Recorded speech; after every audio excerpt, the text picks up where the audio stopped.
السلام عليكم ورحمة الله وبركاته. يا رب تكونوا جميعا بألف خير. بإذن الله النهاردة هنشتغل على الميرج كيوب، ووضحنا أو خدنا عنه نبذة مختصرة في السكشن، وفهمنا يعني ايه ان انا اصمم البروجكت بتاعي عن طريق الكيوب او يظهر عن طريق الكيوب. وعرفنا كمان ايه الفرق ما بين ان انا كنت بصمم بروجكت عن طريق الامبتي سين، والفرق ما بينه وما بين الميرج كيوب، وازاي ان انا اقدر ان انا اعرض البروجكت بتاعي في الاي ار او في الواقع المعزز عن طريق الكيوب. وكمان عرفنا مع بعض ازاي ان انا اقدر ان انا يكون معايا كيوب ورقي، ازاي ان انا اقدر ان انا يكون امتلك كيوب ورقي احطه قدام الكاميرا بتاعتي واعمل عليه سكان ويظهر البروجكت بتاعي على الكيوب ده. الكلام ده كله احنا وضحناه في السكشن. النهارده باذن الله هنبتدي نعرف ازاي نصمم على الكيوب او ازاي نعمل البروجكت بتاعنا على الكيوب. اللي احنا كنا بنعمله السكشن اللي فاتت ان احنا كنا بنصمم في الامبتي سين، النهارده هنختار الميرج كيوب وهنختار برضو الامبتي سين. اما باقي الحاجات دي كلها هي عباره عن تمبلت جاهزه اقدر ان انا استخدمها لو البروجكت بتاعي بيتناسب مع التمبلت ده. لو انا محتاج ان انا يعني ديزاين معين في دماغي عايز ان انا اعمله، ببتدي ان انا، والافضل طبعا ان انا اختار الامبتي سين، هو مشهد فارغ تماما، ابتدي ان انا بقى احط التصور اللي انا عايز اعمله داخل المشهد ده. اول ما ظهر معايا زي ما انتم شايفين شكل الكيوب، ده عبارة عن طبعا مكعب سداسي، كل ده حاجات كيو ار، يعني كل الرموز اللي ظاهرة قدامكم دي كيو ار. هي بيبتدي ان هو يتعرف على المكعب ده في الواقع الحقيقي بتاعي. يعني احنا ان شاء الله بعد ما ابعت لكم الصورة زي ما اتفقنا هنبتدي ان احنا نطبعها على ورق مقوى، ونبتدي ان احنا نقصها ونقفلها بشكل مكعب. مجرد ما بحط المكعب ده قدام الكاميرا بتاعة الموبايل بتاعي بيبتدي ان هو يظهر لي البروجكت بتاعي عليها. فلازم مش اي مكعب، يعني ما ينفعش نجيب مكعب سداسي وخلاص واحطه قدام الكاميرا، لا هو لازم المكعب ده عشان دي كلها رموز كيو ار بيبتدي ان هو يتعرف عليها، وبالتالي بيبتدي يظهر لك البروجكت اللي انت عايزه من خلال اللينك طبعا عن دخولنا على اللينك ده. الكلام ده برضو احنا قلناه في السكشن. تعالوا نبتدي نعمل رايت كليك ونشوف ايه اللي بيحصل. طبعا في احداث كتيرة او في بعض الحاجات مش موجودة زي ما كانت بتظهر معايا على اي اوبجكت تاني. معايا هنا في الترانسفورم طبعا هو بيقولك البوزيشن والروتيشن والسكيل. لو انا جيت اغير السكيل بتاعه، يعني انا مش عايزاه بالحجم ده، انا عايزاه مثلا بحجم اكبر، بحجم 7. هاجي اكتب رقم 7 مش هيرضى يكتب معايا، هاجي اغير اي رقم من الارقام دي مش هيرضى يغير معايا اي حاجه. طب احنا برضو كنا عارفين ان احنا الترانسفورم دي ممكن نعملها من الشاشه دي، وممكن نعملها عن طريق الحاجات اللي كانت بتظهر معايا اول ما بضغط على اي اوبجكت. هنا مش ظاهر معايا اي حاجه خالص. ليه بقى؟ هنا بيقول لي لو ضغطنا على رايت كليك هنلاقي معمول له لوك، هو مقفول. يعني التلقائي الافتراضي بتاعه ان هو اول ما بفتح الامبتي سين بتاع الكيوب بيجيب لي ان هو معمول عليه لوك. لو انا فكيت القفل بتاعه بيبتدي بقى ان هو يديني ان انا اتحكم فيه، مجرد ما بضغط عليه بيظهر لي الروتيشن بقى، وبيظهر لي البوزيشن، وبيظهر لي السكيل والكلام ده كله اللي انا كنت بقوله قبل كده. يعني اقدر ان انا دلوقتي اصغر الكيوب الحجم بتاعه، اقدر ان انا اكبره، اقدر ان انا الفه، اقدر ان انا احطه في المكان اللي انا عايزاه. يبقى هو تلقائي اول ما بينزل معايا بيبقى لوك، بيبقى مقفول عشان اقدر ان انا اصمم عليه. طب انا خلاص ظبطت، لو دخلت تاني اقدر ان انا اغير السكيل بتاعه واغير الارقام دي بما يتناسب مع الشغل بتاعي، مفيش مشكله. بعد ما اخلص بعمل له لوك، بقفله عشان يبقى سهل عليا وانا بحرك ان المكعب نفسه مش هو اللي بيتحرك معايا، هو اللي بيتحرك معايا التصميم اللي انا بعمله. طب ايه تاني عندي في الماتيريالز؟ ان انا اقدر ان انا اغير شكل المكعب نفسه، يعني مش لازم ان هو يكون بالشكل ده، ممكن كمان ان انا اختار بس الشكل من هنا واغير اللون. يعني مثلا انا اخترت الشكل اللي هو بتاع المربعات ده، ممكن ادخل من الكالر واغير اللون، يعني مش عايزاه باللون الاسود، عايزاه باللون الاحمر. اللون الاحمر مش ظاهر، خلينا نختار لون شفاف زي ده. فنفس الشكل اللي انا اخترته من التاب الاولاني اقدر ان انا اغير اللون بتاعه للون ده، اي لون تاني عشان يظهر فيه شكل المضلع ده. فاقدر ان انا وليكن اختار الشكل ده واختار لون تاني زي اللون، خلينا اللون الاخضر ده. يبقى ده كده هيكون شكل الكيوب بتاعي. طب انا مش عايز اصلا يظهر معايا شكل كيوب، يعني انا هصمم على الكيوب والبروجكت بتاعي مش هيظهر الا لما يكون في كيوب قدام الكاميرا. تمام، بس انا مش عايز اصلا شكل كيوب يظهر. قال لي ممكن تخليه من الاوبسيتي، ممكن تخلي الاوبسيتي بتاعتك وليكن مثلا 40%، هو شفاف كده ظاهر معاكي بالشكل ده، او ممكن تخليه 0 ما فيش شفافية خالص. يعني معناها ان المكعب مش هيظهر معايا، هو هيظهر معايا بس الاتجاهات بتاعته. يعني انا لما اجي اسلط الكاميرا بتاعتي على الوجه ده يظهر لي اللي متصمم هنا في الجزء ده. طب لما الف الموبايل بتاعي او الكاميرا بتاعتي على الجزء ده يظهر لي الجزء ده بس. فاقدر ان انا مظهرش اصلا كيوب خالص، بس البروجكت نفسه متصمم على الكيوب. اتمنى تكون الجزئية دي واضحة. فهنرجع نخليها 100% تاني ونشوف ايه الحاجات التانية. احنا قلنا الترانسفورم والماتيريال، وقلنا اللوك والانلوك. بيقول لي هنا show side label. يعني ايه show side label؟ يعني بيوضح لي ان انا هنا في الجزء الليفت، الجزء اليسار. هنا انا لسه في الفرونت في الامام، انا هنا في الجزء الرايت اليمين، انا هنا تحت في البوتن من تحت، انا هنا في التوب. بيعرفك علشان انتي لو في يعني ديزاين معين انتي حطاه في دماغك، انا هصمم الجزء ده من فوق، لا انا عايزه اصمم من تحت كذا، انا عايزه اليمين بتاعي يبقى كذا، الشمال بتاعي، فبيظهر لك الليبل دي. او كمان ممكن تسيبيها تظهر معايا في الببلش في الاخر. فانا مش حابه انها تظهر، فهرجع اعمل هايد. طب انا ممكن ان انا اصمم على الكيوب من بره، يعني الديزاين بتاعي كله يكون من بره، او ان الديزاين بتاعي يكون من جوه وبره. طب ازاي اقدر ان انا ادخل للكيوب من جوه؟ لو رايت كليك عليه ونقول فيو انسايد، يعني وريني الكيوب من جوه من الداخل. ابتدي ان انا اقدر ان انا اصمم اي جزء او اي حاجه انا عايزاها من جوه. طب وليكن مثلا انا عايز اصمم حاجه من جوه وحاجه من بره، بس اول ما يظهر معايا البروجكت للمستخدم اللي هيستخدم البروجكت، اللي هيشوف البروجكت ده، يظهر معاه مقفول. مفيش مشكله، صممي كل حاجه من جوه، وبعد ما تخلصي تصميم، وليكن مثلا تعالوا نحط البنوته دي جوه، وبعد كده نقدر ان احنا نقفل الكيوب بعد كده. يعني خلصي تصميم كله وبعد كده اعملي اوتسايد. يبقى الديزاين بتاعك من جوه، الديزاين بتاعك كله اللي انت عايزاه من جوه ومقفول عليه، واول ما بيظهر معايا في البلاي بيظهر ان هو مقفول. ممكن بقى من خلال الكود ابتدي ان انا افتحه، او ابتدي ان انا اعمل عليه ايفنت معين، ابتدي ان انا اعمل عليه اكشن معين عشان يظهر لي الجزء من الكيوب من جوه. ده لو دي فكرة انا حابة ان انا اصممها. ده بالنسبة للرايت كليك. لو عملت رايت كليك على الكيوب، دي الحاجات اللي بتظهر معايا. طب نشوف الكود بتاعنا. لو جيت ضغطت على الكود هيظهر لي كل الكود بلوكس اللي احنا شرحناها قبل كده او استخدمناها قبل كده. اللي اتضاف معايا جديد هي بعض الكود بلوكس الخاصة بالميرج كيوب. الكود بلوكس الخاصة بالميرج كيوب، او بلوكس ظاهرة معايا في الاكشن الخاصة بالاكشن. بيقولي هنا place يعني انك انت تقدري تغيري مكان ايتم معين، اوبجكت معين، تقدري ان انت تغيري مكانه من اي سايد موجود. يعني اقدر ان انا اغير مكان مثلا البنوتة اللي انا لسه ضايفاها. طبعا هنضطر ان احنا نخرج نفتح الكيوب ونفتحها في الكود عشان تظهر معايا. بعد كده نقفل الكيوب بتاعي عشان تظهر معايا هنا، وابتدي مثلا انا عايز اغير مكانها لان هي تكون مثلا توب في اعلى الكيوب. يعني اول ما الديزاين يشتغل ان البنت دي تظهر معايا فوق على التوب بتاع الكيوب. طبعا احنا على حسب الفكرة بتاعتنا اللي احنا عاملينها.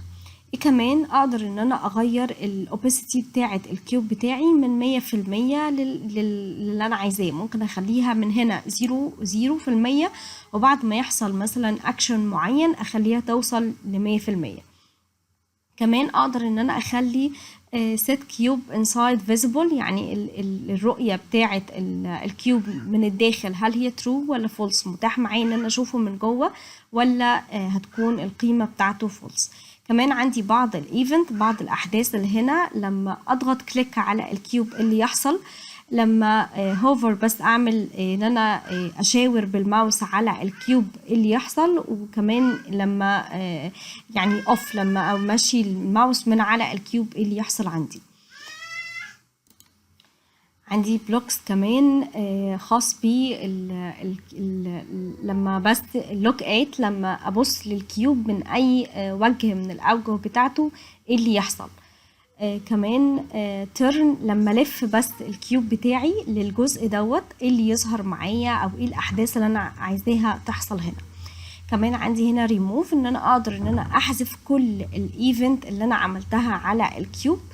يعني لو سحبت البلوكس ده هنا متاح ليا ان انا احذف مثلا كل الاحداث اللي انا عملتها، لما اجي بس اشاور على الكيوب احذف كل الاحداث اللي انا عملتها على الكيوب لما بس تيرن لما لفيته وهكذا. طبعا الفاليو دي متاحة معايا لما يكون معايا الاف، لما اكون بعمل حدث من الاحداث دي اقدر ان انا اسحب الكوب بلوكس دي واركبها على بلوكس تاني من خلال visible cube side، يعني ان انا اشوف الكيوب نفسه من جوه. تعالوا كده نضيف حاجة، نعمل delete او remove للكودز دي. ممكن نقول when cube clicked، لما اضغط بس clicked على الكيوب اللي يحصل. المفروض ان انت وريني الكيوب من جوه، ان هو يظهر لي الكيوب شكله من جوه عشان اشوف البنت اللي واقفه جوه. set cube inside visible، خلي القيمه بتاعته true ان هو يكون متاح معايا. تعالوا نعمل play. دلوقتي الكيوب معايا زي ما هو كده. انا يعني لو انا عامله حاجه انها اول بس ما الف الكيوب واجي اظهر الجزء ده وليكن مثلا يشغل لي صوت، لما اجي اظهر الجزء ده يبتدي مثلا هو يشغل لي فيديو على طول، او لو مثلا في هنا اي بنات مثلا واقفه تبتدي ان هي تتحرك. يعني اول ما اجي عند الجزء ده والف وليكن مثلا فيديو يشتغل وهكذا. طبعا انا لو ضغطت كليك دلوقتي على الكيوب هيبتدي يوريني الديزاين من جوه او اللي انا حاطاه من جوه. دي بالنسبه للكوب بلوكس الجديده اللي اتضافت مع الميرج كيوب، واقدر ان انا اوظفها او ان انا استخدمها اكتر من فكره او اكتر من استخدام، بالاضافه للاكواد التانية. يعني انا اقدر افتح باقي الاكواد وابتدي ان انا اقول وليكن مثلا خلي البنت دي تبتدي ان هي تمشي مثلا على مسار معين او تخرج بره، وابتدي ان انا اركب الكوب بلوكس بتاعت الميرج كيوب مع باقي البلوكس اللي موجوده معايا. طب في ديزاين بسيط كده انا صممته خاص بالميرج كيوب، نبتدي نشوفه مع بعض ونفهم فكرة الكود اللي انا استخدمتها. تعالوا نعمل بلاي. اول حاجة ظهر معايا بانل. البانل دي بتوضح لي ان احنا دلوقتي دي لعبة اسمها لعبة البحث الرقمي. اهلا بك عزيزي التلميذ، هيا بنا لنبدأ اللعب. لما اجي الف كده الكيوب بتاعي، المفروض طبعا دوت انا بصور لكم بيه من على اللاب، لكن لو هو بيظهر على الموبايل بيبتدي ان انت تتحكمي في لف البروجكت نفسه من خلال الكيوب اللي بيبقى قدام الكاميرا. بيقول لك هنا عزيزي التلميذ قم بالضغط على بلاي. هيبتدي ان هو يلف الكيوب ليضغط لحد ما يلاقي كلمة بلاي ويبتدي يضغط عليها. اول ما يضغط على كلمة بلاي بيبتدي يظهر له الكيوب نفسه شكله من جوه عامل ازاي. مديله برضو رسالة جوه بيقول له عزيزي التلميذ قم بالبحث عن السؤال الأول داخل هذه الحديقة. يبقى فيه هنا حاجة اسمها السؤال الأول، هيبتدي ان هو يدور عليها لحد ما يضغط عليه. كل ده المفروض ان هو بيبقى ماسكه في ايده وبيلفه من خلال ايه؟ من خلال ايده. هنا في حاجة هو لقاها السؤال الأول. بمجرد ما بيضغط على السؤال الأول بيظهر له السؤال الأول، بيسأله سؤال ايه هو التطبيق أو البرنامج اللي بيستخدم للبحث على شبكة الإنترنت. ابحث عن الإجابة الصحيحة عشان تحصل على درجة، ومدة البحث عن الإجابة دقيقتين. هو اداله بس 10 ثواني ان هو يقرأ فيها السؤال، وبعد كده ابتدى تايمر معاه يعد معاه دقيقتين. المفروض ان الدقيقتين دول هو يبحث عن الإجابة الصحيحة جوه الايه الحديقة. وليكن مثلا هو لقى إجابة اللي هي خاصة باللايبراري، هيضغط عليها هيقول له إجابة خاطئة، حاول مرة أخرى. يبتدي يدور تاني على الإجابة الصح. ده كل ده بيلفه بإيديه، بيتحكم بالحاجات دي في إيديه. وليكن لقى اللي هي الجوجل والإنترنت والحاجات دي، برضو دي لسه إجابة غلط، حاول مرة أخرى. لو التايم خلص معاه هيبتدي إن هو يقفله اللعبة ومش هينقله للليفل التاني أو المستوى التاني. هو المفروض إن مدة البحث عن الإجابة دقيقتين. طب هيلاقي إجابة هنا اللي هي الهيستوري، هيبتدي يضغط عليها هيقول له برضو دي إجابة غلط. يبتدي يدور، لقى حاجة هنا الجوجل، هيبتدي يضغط عليها، هي دي الإجابة الصح. بيقول له أحسنت، إجابة صح، أنت كده حصلت على نقطة. والنقطة وابتدى يظهر له بلالين، وظهر له إن السكور بتاعه 1 وإن التايم بتاعه وقف. خلاص التايم أو اللعبة وقفت، وابتدى إن هو ينقله للليفل التاني أو المستوى التاني أو السؤال التاني من اللعبة. هنا ده انا بس ده كنت حطاه كسين تاني، مشهد تاني عشان ينقلني ليه، لكن انا ما صممتش عليه اي حاجة. دي بالنسبة لي فكرة نشاط او دي لعبة. اللعبة دي عبارة عن سؤال بيتقدم للطالب في شكل لعبة ابحث وجد. يعني هو بيبحث عن الإجابة لحد ما بيلاقيها، ولما بيلاقيها بيبتدي ان هو ياخد سكور، ياخد درجة، ويبتدي ان هو يتنقل لمستوى تاني او لليفل تاني من اللعبة، يدخل برضو مكان تاني، يبتدي ان هو يدور على حاجة. دي طبعا ده سؤال كان موجود في كتاب سنة رابعة، درس عندهم بيتكلم عن الانترنت والبحث على الشبكة. فده عبارة عن سؤال اتقدم له في شكل نشاط لعبة، اتقدم له في شكل لعبة. تعالوا نفهم مع بعض اتعمل ازاي. وده مجرد الكيوب المكعب الطبيعي بتاعي، غيرت بس اللون، حطيت عليه هنا حطيت عليه يعني ده شكل دايرة، وتحط عليها الكلمة بلاي، وفعلت الزر ده ان هو لما يضغط على كلمة بلاي الكيوب من جوه يظهر شكل الكيوب من جوه. ودي طبعا عبارة عن بانلات عادية مكتوب عليها كلام. تعالوا نفهم، نمشي مع بعض كده في الكود ونفهم الكود اتعمل ازاي. اول حاجة احنا لاحظنا ان السؤال ده ما كانش ظاهر معايا من الاول. هو ما ظهرش الا لما ضغطت على اللي هو السؤال الاول اللي هو البانل الحمراء دي. زائد كمان ان التايم ده ما كانش ظاهر معايا من الاول. هو ظهر امتى؟ ظهر بعد ما الشاشة دي ظهرت بتاعت السؤال، وقعد لمدة 10 ثواني، وبعد كده التايم ظهر. عندي كمان في اللي هي السكور. لو نلف المشهد بتاعي، السكور 1 دي برضو ما كانتش ظاهرة، هي ما ظهرتش غير لما ضغطت على جوجل. برضو البلالين دي او التعزيز ده ايا كان بقى التعزيز، ممكن نطلع له سمايل فيس، ممكن وجه بيضحك، حد بيسقف، اي تعزيز بيحصل لما هو يجاوب اجابة صح. البلالين دي برضو ما كانتش ظاهرة معايا غير لما ضغطت كليك على كلمة جوجل. ففي هنا حاجات في المشهد بتاعي انا حطاها، بس هاجي في الكود هعمل لها للأوبستي بتاعتها بتبقى 0. زي السؤال الاول اللي هي دي، لو انا ضغطت عليها رايت كليك هنلاقيها ان انا مسمياها السؤال الاول. طب السؤال الاول ده انا عامله له هنا ان الاوبستي بتاعته 0، يبقى هو موجود معايا في المشهد بس مش موجود معايا غير لما يحصل حدث معين اخلي الاوبستي بتاعتها 100%. يبقى دي انا خليت الاوبستي بتاعتها 0، خليت اللي هي السكور برضو مش ظاهره معايا، خليت الخاصة بالوقت اللي هي الميني والسكند والنقط اللي ما بين الوقت ده كله على حسب التسمية اللي أنا مسميها من بره. طب برضو خليت البلالين بتاعتي 0. كل الحاجات دي مش ظاهرة معايا في المشهد من البداية. ظهر لي هنا شو انفو بانل، البانل مكتوب عليها العنوان بتاعها لعبة البحث الرقمي، اللي هي البانل اللي ظهرت معايا أول ما عملت بلاي، اللي هي دي اللي هي ليها العنوان بتاعها، زائد ده الكلام اللي أنا كاتباه، ودي صورة أنا حطاها. البانل دي أنا وضحت فيها هنا العنوان زائد الكلام التكست اللي أنا عايزاه يظهر، والإيمج الصورة اللي أنا عايزاها تظهر. طب إيه بقى بعد كده؟ بعد كده بقول له when play 1 is clicked، يعني أنا المفروض إن أنا ظهره له أول ما يدخل هنا، بقول له عزيزي التلميذ قم بالضغط على play. أول ما يضغط على play إيه اللي يحصل؟ اول ما يضغط على بلاي set cube inside visible true، يعني افتح لي الكيوب من جوه، خلي الكيوب يظهر من جوه، وخلي عندي اللي هي الاوباسيتي بتاعت بلاي 1 وبلاي 2 تبقى 0. ايه اللي هي بلاي 1 وبلاي 2؟ اللي هي الزر ده، الباتون ده يختفي خلاص، ما انا ضغطت عليه فظهر لي شكل الكيوب من جوه، مش محتاجه ان الباتون ده يظهر تاني. خلوا بالكم ان دي اللي بره، اللي هي الدايره الكبيره اللي بره دي، هي اللي اسمها بلاي 1. الكلمه نفسها انا مسميها بلاي 2. خلينا نعمل كنترول زد. الكلمه نفسها اللي جوه هي اللي اسمها بلاي 2. بس مش راضي يحدد معايا، يعني انا دلوقتي عامله ان الاوباسيتي بتاعت الجزء ده والجزء ده يكون ايه؟ يكون البلاي بتاعه 0.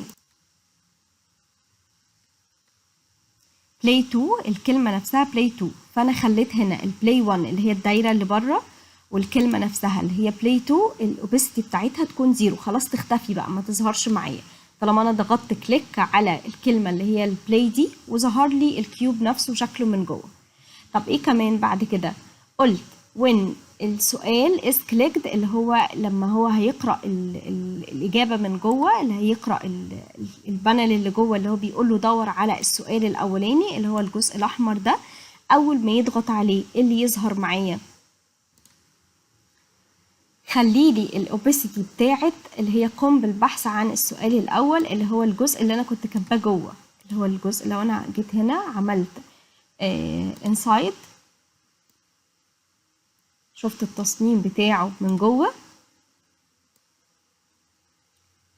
لاقي الجزء ده اللي هي البانل دي اللي انا مسمياه قم بالبحث عن السؤال الاول خلاص تختفي. هو المفروض ان هو خلاص لما لقى السؤال الاول وبيضغط عليه خلاص هو لقاه، فالمفروض لما يضغط عليه خلاص انا مش محتاجه ان الكلام ده يظهر معايا فيختفي هو كمان. فخلي الاوباسيتي بتاعته 0.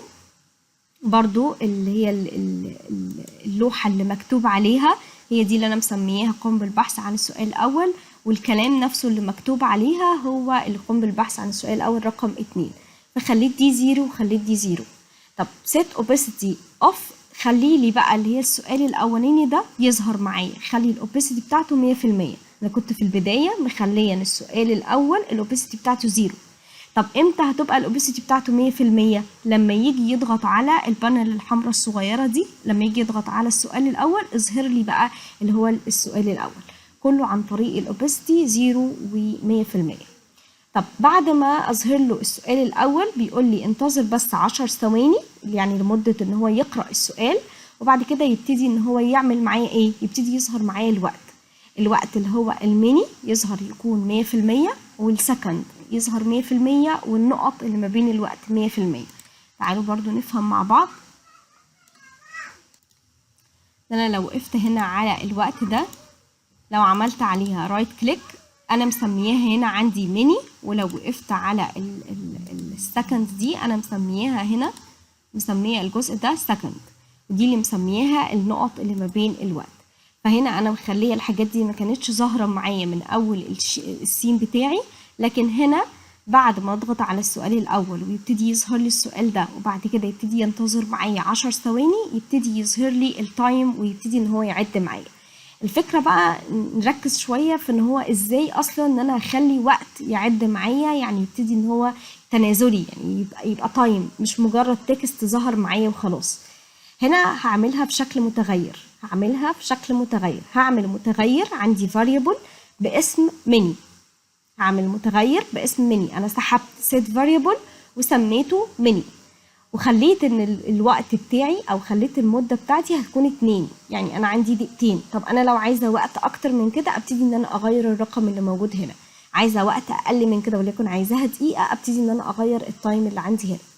طب هعمل متغير كمان للثواني للسكند، يبقى كده انا عملت متغيرين. ونخلي بالنا ان كل اللي انا عاملاه ده كله لما بضغط على السؤال اللي هو الاحمر ده، غير كده كل ده مش متنشط معايا، يعني هو مستني لما اضغط بس كليك على السؤال الاول يبتدي ان هو ينفذ لي بقى الاحداث دي كلها ورا بعضها، يعني يخلي الاوبستي بتاعت دي 0 ويخلي دي 0 ويخلي دي 100%، وبعدين ينتظر 10 ثواني بعد كده ينفذ اللي تحتيه. هينفذ الايه التلاتة اللي تحتيه دول. بعد كده هنا انا عامله 2 متغير، مجرد متغير بس، مش هينفذ فيهم حاجه. امال ايه اللي هيتنفذ بقى معايا من الايه من اللي هي الفوريفر دي. نخلي بالنا ان انا عايزه اكتر من حاجه تتنفذ مع بعضها، يعني انا عايزه يكون في وقت شغال اللي هي وقت الدقايق مع وقت الثواني يكون شغال، فعشان كده حطيتها في الران بارلل. والران بارلل انا قلت ان هو بيشغل لي اكتر من كود مع بعض بشكل متوازي، يعني ده شغال معايا وده شغال معايا، ده شغال معايا وده شغال معايا. طب نفهم ان انا خلاص عملت متغير باسم ميني ومتغير باسم سكند، وحطيت المدة بتاعتي اللي انا عايزاها. اللي بره ده تكست عادي، يعني رقم 2 ده تكست عادي، انا كاتباه تكست عادي ومسمياه ميني. دخلت من هنا انا حطيت تكست عادي، ودخلت من التكست كتبت رقم 2. طب انا هنا بعمل متغير، المتغير ده بقول ايه بقى؟ بقول set text off، خلي التكست بتاعي اللي هو بتاع الميني اللي هو الطبيعي اللي هو التكست اللي انا مسمياه من بره بيساوي ايه؟ بيساوي المتغير، بيساوي المتغير اللي هو ميني اللي انا سحبته من هنا. طب اللي هو ايه؟ اللي هو دقيقتين. يعني انا بخلي الوقت التكست اللي انا كاتباه بره اللي هو 2 بيساوي المتغير اللي هو اللي انا حطاه هنا جوه 2، عشان اخليه يعد، يبتدي يعد، يعني ينقص لي 1، يبتدي ان هو ينقص لي 1 ويبتدي بقى ان هو يشتغل زي الايه الكاونتر، زي العداد.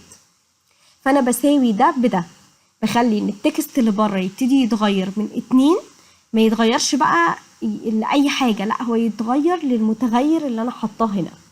طب وبرده نفس الحكاية السكند، يتغير القيمة التكست بتاعه، يعني انا بغير النص اللي بره بنص تاني. ايه النص التاني؟ النص التاني اللي موجود عندي هنا في السكند اللي فوق. طب تمام، انا كده غيرت التكست ده من ده لده، والتكست من ده لده. اعمل ايه؟ اف، بيقول لي اف بقى لو السكند بتاعي بتساوي 0، يعني لو الثواني بتاعتي بتساوي 0، وهي بالفعل بتساوي 0 دلوقتي، بتساوي 0، اعمل ايه؟ خلي الميني الدقايق تبتدي المتغير الدقايق ينقص 1، يبتدي ينقص 1. يبتدي ينقص 1 يعني ايه؟ يعني انا دلوقتي لو الثواني عندك بتساوي 0، لو الثواني عندك بتساوي 0، خلي المتغير بتاع الميني بتاع الدقايق يبتدي يكون 1، ينقص 1، والسكند يكون 59 عشان يبتدي ان هو يبتدي يعد، يقول لي دقيقة و59 ثانية.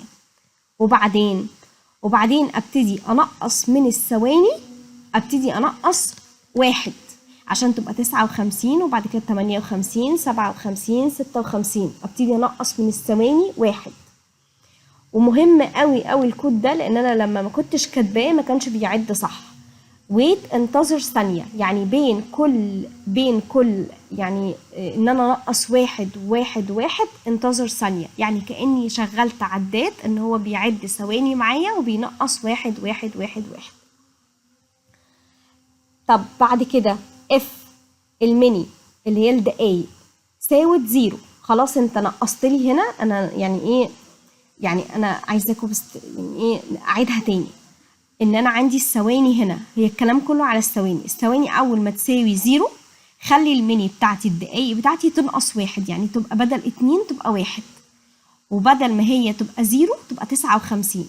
طب لما ترجع بعد ال59 هترجع تبقى 0، فنخلي هنا بدل ما هي 1 هتبقى 0 ونبتدي نعد 59.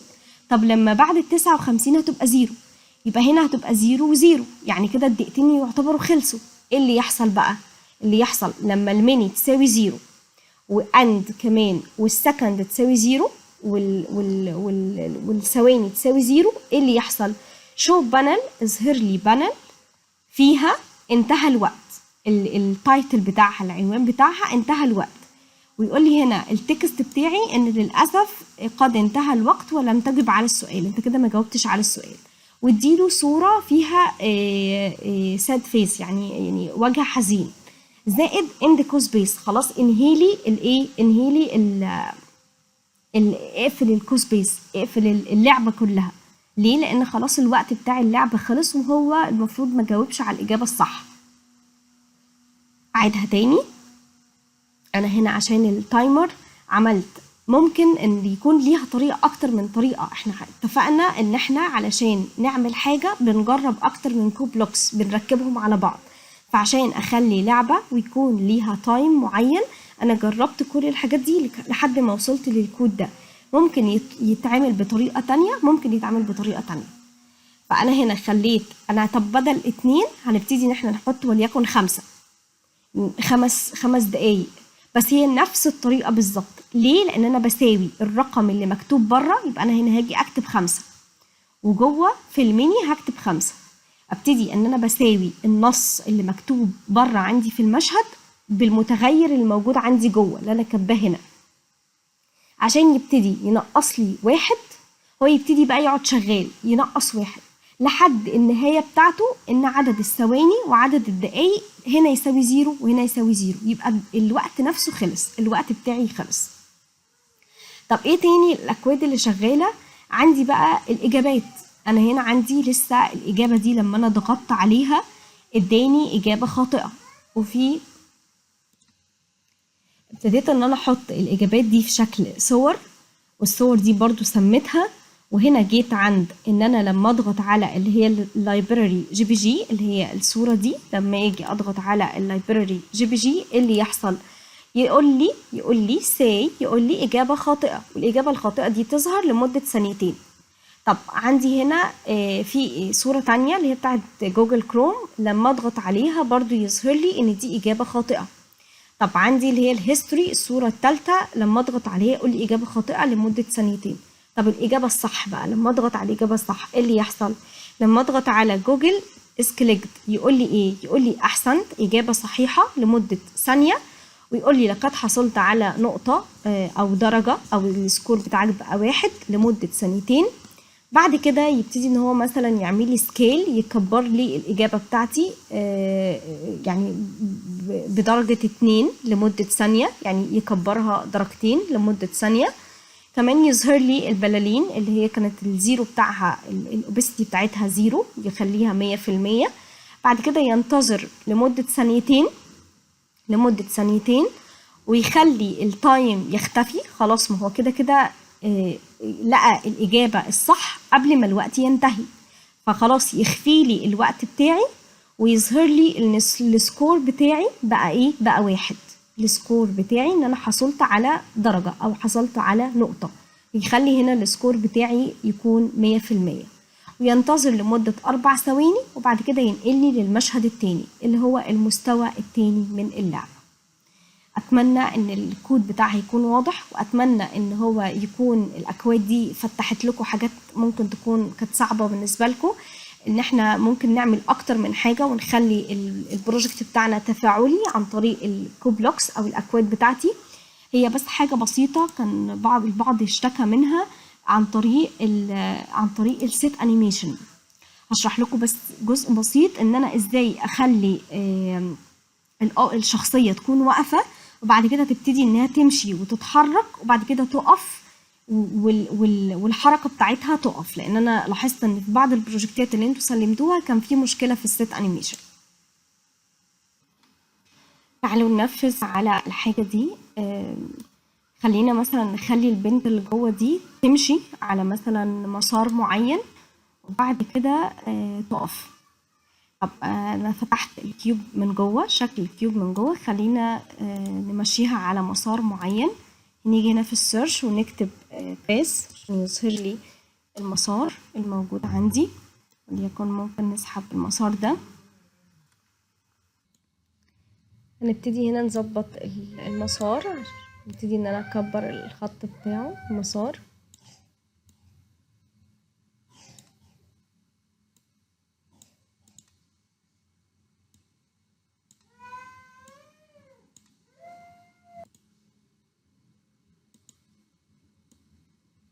نسحبه قدام البنت هنا عشان المفروض ان هي تمشي عليه بالشكل ده. طب اعمل ايه هنا؟ هفتحه بس في الكود، افتح المسار ده في الكود هو بالفعل مفتوح معايا. هاجي ان انا هنقول هنا ان البنت دي تمشي على مسار المسار المفتوح معايا لمدة 5 ثواني. طب تعالوا نجرب الحاجة دي. تعالوا نقفل بس الاول الكيوب بتاعي ونعمل بلاي. واول ما هنا هاجي اضغط على الكيوب هتبتدي البنت تمشي على المسار اللي انا قلته عليه، بس زي ما انتم شايفين انها ماشيه ما بتحركش رجليها. فانا عايزه اخلي الانيميشن بتاعها ووك. اخلي الانيميشن بتاعها ووك ازاي؟ هرجع هنا تاني وهدور في الكود بلوكس على سيت انيميشن، هدور على الكود الخاص بالسيت انيميشن اسحبه هنا فوق. المفروض ان السيت انيميشن يكون معايا الاول ووك، ان هي بتتحرك ووك، وبعد كده انها تبتدي تمشي على المسار. هنعمل بلاي ونضغط كليك، ابتدت انها تتحرك على المسار. طب مع نهاية المسار هتبتدي انها برضو لسه بتتحرك، عايزة اوقف لها الحركة دي خلاص انها تقف ثابتة. هي مشيت وبعد كده المفروض انها تقف ثابتة. اعمل ايه؟ هعمل برضو سيت انيميشن تاني، كنترول سي كنترول في، اسحبه تحت. المفروض انها بعد ما تخلص انها تمشي على المسار ان هي تكون دوت انيميشن، ما تكونش بتعمل حركة، تقف ثابتة. هنعمل كليك، هتبتدي انها تمشي ومع نهاية المسار هتبتدي انها تقف. ده كده السيت انيميشن الصح. نبتدي بقى ان احنا نطبقه على اي حاجه. لو انا عايز مثلا حد بيتكلم يبقى بيتكلم لمده معينه وبعد كده بالسيت انيميشن بيقف بقى دوت انيميشن، ما بيعملش انيميشن تاني. لو حد بيقعد يبقى بيقعد وبعد كده بيرجع يقف. فلازم الحاجه تكون مظبوطه في السيت انيميشن. اتمنى يكون السكشن واضح وبسيط، ولو في اي استفسار ان شاء الله نكون مع بعض في السكشن. والسلام عليكم ورحمه الله وبركاته.